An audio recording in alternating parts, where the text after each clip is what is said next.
আছো সবাই? আমি কৃষ্ণা চলে এসেছি তোমাদের জন্য আজকে আবার একটা নতুন ব্লগ নিয়ে। আর আজকের ব্লগে আমরা যাচ্ছি সবাই মিলে মামাই বাড়িতে, মানে আমার মামা বাড়িতে। তো এখানে গিনিকে মা রেডি করে নিয়ে যাচ্ছে, আর এখানে বাবাও দোকানে ছিল। তো বাবাকে এখন বলা হলো আমাদেরকে একটু এগিয়ে দিয়ে আসতে, কারণ আমাদের বাড়ির সামনে থেকে কোনো টোটো আর এখন যায় না, আগে যেত। সেই জন্য বাবা এখন বাইক নিতে গেছে, আমাদেরকে এখন ওই বাস রুটের কাছে ড্রপ করে দেবে। যদিও ওটা এখন বাস রিসেন্ট শুরু হয়েছে, আগে বাস চলাচল হতো না। তো দেখা যাক, এই টাইমে একটা বাস রয়েছে, আমরা বাসে যাব কি এখন গাড়িতে যাব ঠিক করে উঠতে পারিনি। যদি বাসটা আমরা পাই দেন আমরা বাসে যাব। আর এখানকার রাস্তাঘাট তো তোমরা জানো যে এখানকার রাস্তাঘাট চারিদিকে একদম ফাঁকা মাঠের মধ্যে দিয়ে, তাই দেখতে দারুণ লাগে ভিউগুলো। যেহেতু এই মেন রোডটা আমাদের লোকাল রোডের থেকে খুব একটা বেশি দূরে না, সেই জন্য একটুখানি আসার পরে আমরা চলে এসেছি লোকাল রোড থেকে মেন রোডে। আর এখান থেকে সমস্ত গাড়ি অটো সমস্ত কিছু পাওয়া যাবে। কিন্তু আমরা আজকে লাকিলি বাস পেয়ে গেছি, আর এই বাসটা কিন্তু কলকাতা থেকে আসছে, মানে আমি চাইলে কলকাতা থেকেই মামাবাড়ি চলে যেতে পারতাম।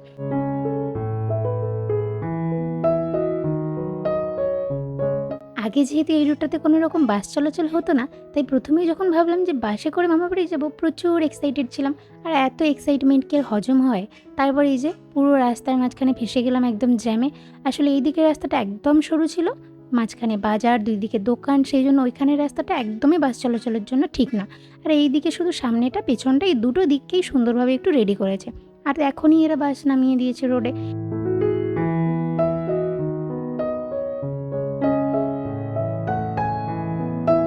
তবে যদিও এর কাজ এখনও চলছে, এখনও কিছু প্রজেক্টের স্যাংশনের প্রবলেম হচ্ছে বলে তাই রুটটা এখনও কমপ্লিট হয়নি। আর সেই জন্য দেখো একদম সাইকেল যাওয়ার মতো করে ধীরে ধীরেভাবে বাসটা যাচ্ছে।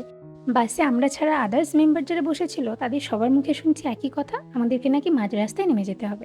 কারণ সামনে নাকি রাস্তা খুবই খারাপ, যেহেতু নদীবাদ তাই সেখানে ধস নেমেছে। আর আমাদেরকে এখন মাঝরাতে হেঁটে হেঁটে যেতে হবে। এখন যদিও ঘড়ি কাটায় খুব একটা রাত না, এই 7:30 পৌনে 8টা নাগাদ, তাই আমাদেরকে এখন গাড়ি পেতে খুব একটা হয়তো অসুবিধা হবে না। তো আজকে আমাদের একদমই লাকিলি না, ব্যাড লাক বলা যেতে পারে।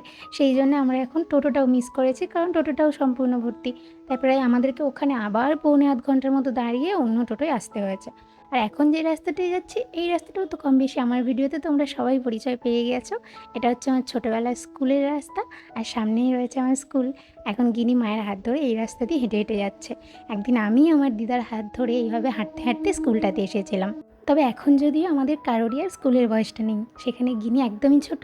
আমার চলছে সংসার জীবন, আর মায়েদের তো আলাদাই লাইফস্টাইল। আর আগের বারের মতো এইবারেও আমার মামার মেয়ে এসেছিল গিনিকে নিয়ে যেতে। তারপর আমি মা একসাথে হাঁটতে হাঁটতে এসেছিলাম। যেহেতু আবার আমার মামা বাড়ির দিকটা একদমই গ্রাম্য সাইড, তাই ওইদিকে আবার লাইটের ব্যবস্থাটা খুব একটা নেই। কলকাতায় যেমন চারিদিকে শুধু লাইটে ঝকমক করে, গ্রামের সাইড কিন্তু অতটাও ঝকমক করে না। তবে হ্যাঁ, এখন যে জায়গাটা দেখছো এটা হচ্ছে সেই মন্দির যেখানে আমি গাজনের ভিডিও বানিয়েছিলাম। আর এই মন্দিরেই রয়েছে আবার একটা অনুষ্ঠান, সেই জন্যই মামা ফোন করেছিল দুপুরবেলা যে সবাই মিলে বিকেলবেলা চলে আসবি। বেরিয়েছিলাম কিন্তু আমরা বিকেলই, কিন্তু বাসের চক্করে ফেসে গিয়েছিলাম, আর সেই জন্য প্রায় 9টা বেজে গেল আমাদের বাড়ি ঢুকতে। তবে এসেই সরাসরি বাড়িতে ঢুকবো না, যেহেতু বাড়ির পথেই আগে মন্দিরটা পড়বে, তাই এখানে একটু প্রণাম করব আর একটু সামান্য দেখে নিয়ে তারপর বাড়ির কাছে যাব। আর এখানে সবাই যেহেতু আমার চেনা জানা, কারণ ওই যে আমি বলেছিলাম ছোটোবেলায় তাই মামা বাড়িতেই বড় হয়েছি, তাই সবাই এখানে আমার সম্পর্কে চেনা জানা, মামা দাদু এইভাবেই সবার সঙ্গে পরিচয়। কেউই আমাকে দেখলে কারোর থেকে মুখ ফিরিয়ে চলে আসতে পারি না, সবার সঙ্গে কথা বলে বলে তারপর ফিরতে হয়।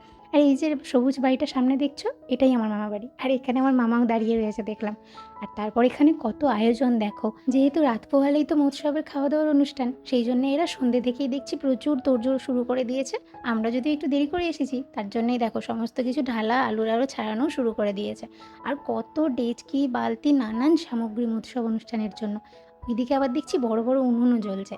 এত কিছু আয়োজন, আবার সেই ছোটোবেলায় ফিরে যাওয়া, নিজের পরিচিত মানুষগুলোর সঙ্গে দেখা। আর এই যে আমার ছোটোবেলার ভার্সনে চলে এসছে আমার গিনি রানী। আর এখানে ওকে খেলনার জিনিস দিতে হবে, যেহেতু বাড়িতে সবসময় এটা ওটা নিয়ে খেলতো, ওইখানে আবার খেলনার জিনিস গিয়েই পাচ্ছে না। তাই এখন ছোট্ট পুচকে মামা তার ব্রাশটি নিয়ে এখন টানাটানি করছে। আর এইদিকে যার ফাঁকে ভাবলাম চলো একটু টিফিন করে নিই, তারপর তোমাদেরকে একটু ঘুরিয়ে নিয়ে আসি। এখানে দেখছি কত বড় বড় জলের ড্রাম সাজানো।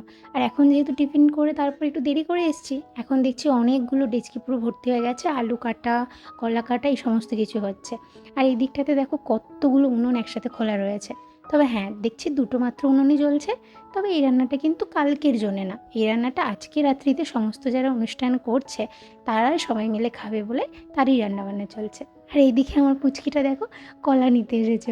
ও একটা করে কলা এখান থেকে নিচ্ছে, আর যেহেতু আমার মামার বাড়িটা একদমই সামনে, ওখানে গিয়ে রেখে আসছে। আমরা আবার গিয়ে ওই একটা করে কলা এখানে আবার ফেরত দিয়ে যাচ্ছি। আসলে ও বাচ্চা মানুষ, আর বাচ্চা মানুষ যেহেতু মজা করছে বলে কেউই কিছু বলছে না। আর এখানেও দেখো কত বাচ্চা ছোটাছুটি করে খেলছে। এদের খেলাগুলো দেখে আমার সেই ছোটোবেলার কথা মনে পড়ে যাচ্ছে। কারণ একসময় তো আমিও এই ছোটোবেলাতে এখানেই বড় হয়ে উঠেছি। আর তখনও যখন এই অনুষ্ঠানগুলো হতো, আমরা এইভাবেই শুধু সেলিব্রেট করতাম। তখন কি আর এখনকার মতো ফোন সব কিছু নিয়ে মাতামাতি করতাম? তখন এই সমস্ত মাঝে মাঝে যখন অনুষ্ঠানগুলো হতো, তখনই শুরু হতো আমাদের মাতামাতি। বেলুন নিয়ে খেলা, চানা খাওয়া, আরও নানান রকম জিনিস। দূরে দাঁড়িয়ে নিজের ছোটোবেলার স্মৃতিচারণ করছি, আর এখন দেখছি আমার ছোটোটাও একই দুষ্টু করছে। মনে হয় আমিও এমনই দুষ্টু ছিলাম। চলো দেখা হচ্ছে পরের পার্টের নতুন আর একটা ব্লগ নিয়ে। কেমন লাগলো জানিও।